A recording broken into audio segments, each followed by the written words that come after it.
Happy this morning to be joined by Rob Fowler, the CEO of the Small Business Association of Michigan. He's taking time out for a little broadcast. And Rob, good morning. We see you fine on Zoom. Welcome to the MegaCast.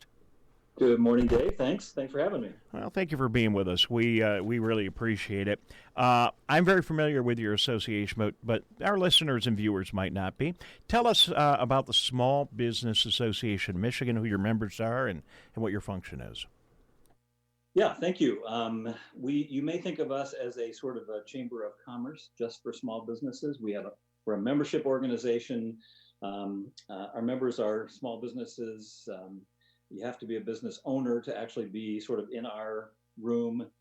So we're all about the small business owner. We have 28,000 members from all across the state, makes us the largest small business organization in the country.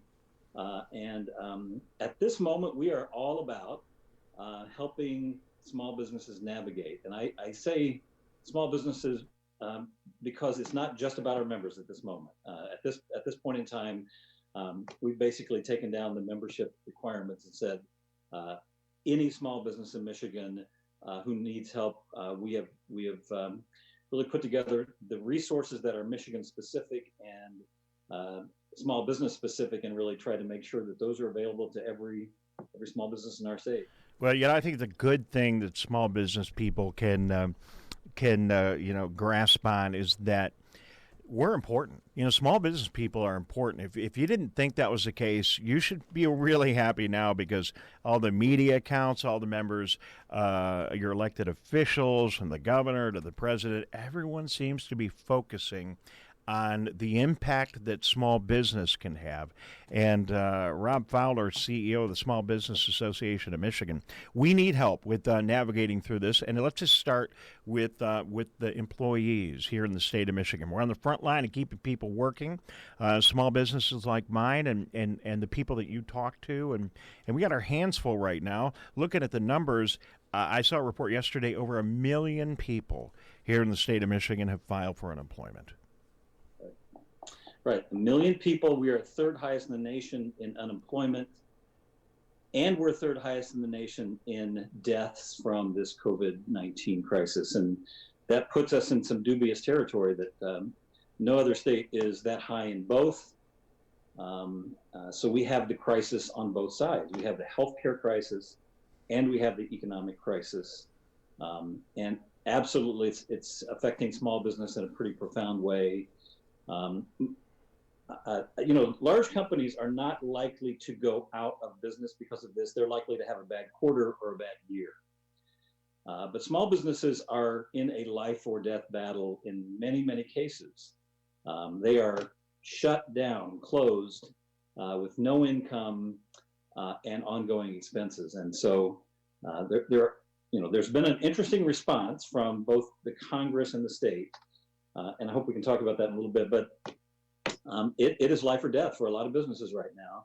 We just did a survey, 1,300 businesses responded, and 44% of them are closed, meaning they are not considered to be critical infrastructure and simply had to shut down. And you can't just turn an on-off switch on a business. You can't shut it down and then flip the switch and hope that it goes right back to where it was. I think we're about to find out that simply isn't the way it works. Well, I think we are going to find that out. And as I've said for the past several days, turning this thing back on is going to be a lot harder than turning it off. I mean, it was brutal turning it off. I don't want to minimize how tough those decisions were, but it's complicated to turn it back on. Different interest groups have different perspectives on how we turn it back on. Your number is sobering, 44% closed. And then we hear even like big businesses like Beaumont, the big news today, they're facing big problems. So we really need our small businesses to do the very best they can.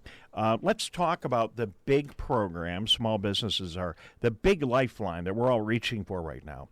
There's a number of them, but the biggest one is a Paycheck Protection Program. And I think even if you're not a business person, almost everyone's aware of it. It's been in the media so much. It's money that hopefully is a forgivable loan that small businesses can use to keep their employees on board for at least 8 to 10 weeks. And a lot of small businesses really had trouble applying for that. I could tell you my own personal story, but what are you hearing from businesses around the state of Michigan as to how that first round, which we've used up all the money, but how that first round of applications went for businesses in Michigan? Yeah, so interesting question. I agree. I think so. There's some other programs through the SBA. There's some programs through the state. They're worth paying attention to. But if you only got a little bit of time, the Paycheck Protection Program is the lifeline. And I've been at the advocacy business for small business for over 30 years, and I never thought I would say the Congress of the United States gave a lifeline to small businesses. That's what this Paycheck Protection Program is. It allows you to get a loan for 2.5 times your average monthly payroll. And if you spend it on payroll, rent, and utilities, it's a forgivable loan. It's a grant. And that may very well be what will make the difference between whether a company succeeds or fails in this whole thing. So the PPP is the big one, as you said, but $349 billion within 2 weeks was all spent. And I'm not surprised in some ways. But so I think there's a sort of patent unfairness about it that in just the way it happened. Clearly, so Michigan got $10.3 billion of that, almost 24,000 loans. The average loan size is $238,000. So that'll tell you that the larger of the small businesses consume most of that loan. And what's left behind were the smaller of the small businesses, the ones for whom it is probably the most critical that they get this help. And we talked to so many of them who were standing in line, if you will, when the money dried up. And that's the sort of heartbreaking story we've been hearing. Our hope is, and what we hear from talking to our congressional delegation, is that there is an agreement in Washington that they will come back and do some additional funding. We're hearing $300 to $310 billion more, maybe another $50 billion in the Economic Injury Disaster Loan Program through the SBA as well. So if that happens, and I believe then what we'll see is the really small businesses, the really dire businesses get that funding. And I hope it's in time, because we're talking about being able to make payroll. And if it's not, by the time the next payroll runs around, you don't have the money, you're in trouble. And I think we've got a lot of small businesses who are in that spot. So Paycheck Protection Program is the thing, the game in town. We hope everybody will pay attention to it. And I think help is on the way. Well, do what you can and urge your member of Congress to get the new package signed. They're working on it. It hopefully will get done in the next couple of days, and that it can get in the hands. I could just tell you, as an operator of a small business, every week that you wait, small businesses, you're right, Rob Fowler, you said it so well. Small businesses, I'm not saying that we live payroll to payroll, but most of us live month to month or quarter to quarter. We don't have the resources to let a year go by. And a lot of small businesses run a lot tighter than that. And, my business, I was fortunate that I had a banking relationship, but even it was, I did get a PPP loan. I haven't seen the money yet. But I'm hoping it's coming. But a lot of businesses, don't have a banking relationship. They couldn't get in time. That even if you applied, I applied the first day. Just one story, Rob, which is what we like to do in the show because we're real local and, just share what's really happening. This is not the president saying, here's how the PPP works. I applied the moment that you could apply, and I barely made it in. The day I saw in the national news the fund exhausted was the day I got my email from the SBA saying we made it in. So if you didn't get in and apply right away, if you didn't have a relationship with a bank, if you didn't know how to navigate these waters, forget it. You didn't make it. And so now you're right. I hope that all these businesses and people listening today, when they open this money up, don't wait. Get right into your bank. Rob, can you even work on applying for it now before the money is there and talk to your banker about what your plans should be? You can. Yes. Part of the reality is some banks were more prepared than others. It's not a secret that one very large bank, America Bank, never really got its portal open before the money ran out. And so the advice that was given from the SBA to the banks and from organizations like ours to small business owners is go to your bank, work with your banker, whether that's a lending relationship or just a pure deposit kind of relationship. Start with your bank. But if your bank was one of those that never got out of the starting gate, you didn't get your loan. Yeah. And we think there were two really big ones that kind of dropped the ball, and they've taken their lumps in the media and that sort of thing. But if you are a banking customer of those banks, you are depending upon them to have the technology and the people and the staff to get your loan processed. And I think everybody's now prepared. So if there's a second wave of this funding, I don't think we'll have that problem again. I do think the interesting part is that the banks that really kind of came out of that the best were the smaller community banks. They were. And we saw that too, Rob. And it was funny because Rob Fowler, CEO of the Small Business Association of Michigan, this is what I'm hearing from folks. And folks that didn't apply to big bank like I did, a couple of days later, were getting a hold of their community bank. And the community banks, were able to move that stuff through and make it happen pretty quickly, even if they weren't there on day one. So, if you didn't get through on round one, you do talk to everybody. And I assume that it might not be a bad idea to call your local chamber, to call the Small Business Association of Michigan, and other business resources. There are, I would say, a lot of good too. If anyone asked, well, I'll just say it, you don't have to ask. The Business Development Unit in Oakland County, they're also amazing. They really help out, and you can call them, and they'll help point you in the right direction too. Are there other countywide organizations around the state that work similar to what we have in Oakland County? Well, every local economic development organization is a little bit different, but in some ways they're all the same too. They really are. And I think at this moment, they are very much focused on helping those existing companies navigate and survive this process. So, I mean, our organization is doing what we call a daily brief, 3 o'clock every day on Facebook Live. You can find that at our website, sbam.org. And I think what we're finding right now is there is a thirst for information. It's so fluid, it's changing so regularly. Even the PPP as it rolled out, or the economic injury disaster loans as they played out, the rules sort of changed along the way. So I think what we're finding is there's just this hunger for information, and we've been trying to provide that every single day. 3 o'clock in a daily briefing. Today we have the governor on, as a matter of fact. Yeah, you guys are doing a great job. Your briefings are outstanding, and that's part of the reason I wanted to have you on here. You guys are doing a great job of those briefings. We look forward to hearing from the governor. I'm going to ask you some questions about the governor in a minute. Just want to get one more question before we move on from this business financing issue. You were correct in saying that there are other loan programs available, and that we might see some more money for the other big one, the disaster relief program from the SBA. Are you encouraging small businesses to apply for both that and the Paycheck Protection Program? There was some confusion as to whether you could do that. Yeah, well, you can. I think it's a strategy question for a lot of businesses. So the EIDL, or EIDL is what a lot of people are calling it. The EIDL loan is the advantage of it is it's the first $10,000 is a grant, and it just gets pushed to you.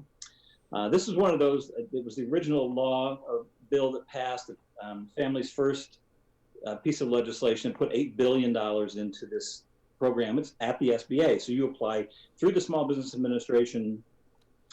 They had some difficulties. There were some sort of changing rules at the very beginning. I think it is finally settled in, but it's out of money as well.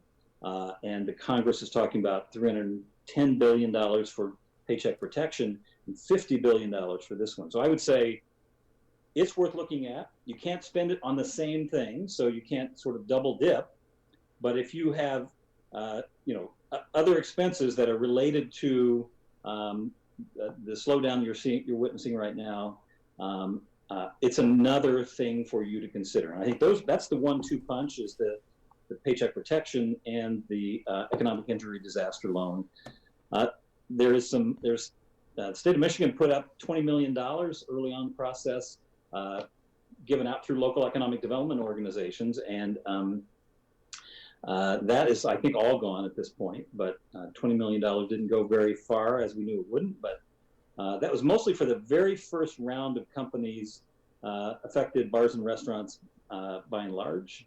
And so, the well is dry right now at the state and federal level. We think it's about to get refilled at the federal level. And Rob, thank you for sharing all that. I hope this isn't inside baseball for our listeners, but I'll tell you what, if you own a business, this is really important. If you don't own a business, thanks for putting up with this for the last 10 or 15 minutes, but it's interesting for everybody. And very quickly, for folks that are not business owners, you're getting a check too, and you're also, a lot of people that are on unemployment are getting both state and federal unemployment dollars. So there's that program, there's the checks that are going in the mail or checks that people already got. So there are a number of programs out there. No matter what we do, Rob Fowler, CEO of Small Business Association of Michigan, there will not be enough money to solve everybody's problems. So, just do the best you can, and hopefully this will work out. You said you're going to have the governor on your call today. Governor held a presser yesterday, didn't really get into the details of how she would like to see the next steps for Michigan.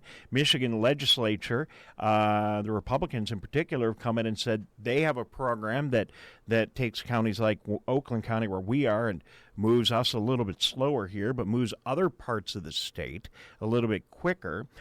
Where's the Small Business Association of Michigan, and how we are going to get out of this mess? Well, I guess I would say, first of all, I'm sympathetic to the governor and the difficult choices she's had to make. I do think, the voice of public health has been appropriately very strong in her ear, and in the president's ear for that matter. But what I can tell you is every single day that passes, more and more small businesses will not recover, will not survive. That has to be balanced in this whole thing. So we are a voice that says we need to get this open as soon as we can safely. That we could wait too long to open it too. So we're certainly at the table having a conversation about what are the circumstances and what is the timing for opening the economy back up. I don't think anybody believes that it's just going to flip a switch and we'll be back to the way we were before. We think there'll be a phase back in. Geography may be one of those things to consider. There are counties in Michigan that have less than 5 cases and no deaths of coronavirus. So there's a case for using geography as a way to think about opening the economy back up. There are certainly activities that are less risky. And so you've heard this conversation about landscaping and lawn mowing and some of those sort of things that are not allowed currently, that we think there's another case for some of the low risk activities. And then I think we're going to see a very different workplace, at least in the short term, with personal protective equipment for employees, with a health screening on the way in to work, in public places. I think it'll be a while before we have big meetings that we're accustomed to having, and it's going to really change the way we probably spend the rest of this year. But we certainly think the governor's kind of signaled that the current executive order is in place through April 30th. We've joined with 6 other states in a sort of a partnership. Among those states, we're all talking about May 1st as the beginning of the next phase. The question will be, what is in that next phase? What does it look like? And how quickly do we get back to normal? It's an interesting time, and it's a difficult time. And the governor has a very difficult job. There's no question about it. Trying to write these rules is, I don't care where you weigh in and if you're a big fan of hers or not. It's difficult to write those rules without drawing some lines that people are going to have a problem with. And the other thing I really do applaud her for, I think it's great she's going to be in your call today. I think it was great that she was on Paul W. show this morning on WJR. He's conservative, she's liberal. They're going to go, but the dialogue is happening there, okay? And we're seeing dialogue from Washington to the state of Michigan, and the dialogue that you're having is good. Structurally, she cannot put any more executive orders in place after the 30th of April without participation from the legislature. So they're going to have to work out some kind of a compromise. And I think it comes down to, and I'd like your thoughts on this, it comes down really to business acting responsibly. Because wherever we end up, it's going to open up a little bit, maybe a lot. But now we business owners, it's on us. We got to make sure that we're operating our businesses properly. We don't let people get sick. Up to now, it's been we don't the populace doesn't really know how to handle this, so we're going to shut everything down. Now we start opening things up, and there's a lot more responsibility on all of us to execute this properly. Your thoughts? Well, I couldn't agree more, and I think we're beginning to have some insight into what's happening in other countries as they're a little ahead of us and reopening their economies. I think, again, we're going to be looking at brand new processes and procedures in workplaces that will be about social distancing continuing and, probably wearing face protection and having surfaces washed on a regular basis and those sort of things in the workplace.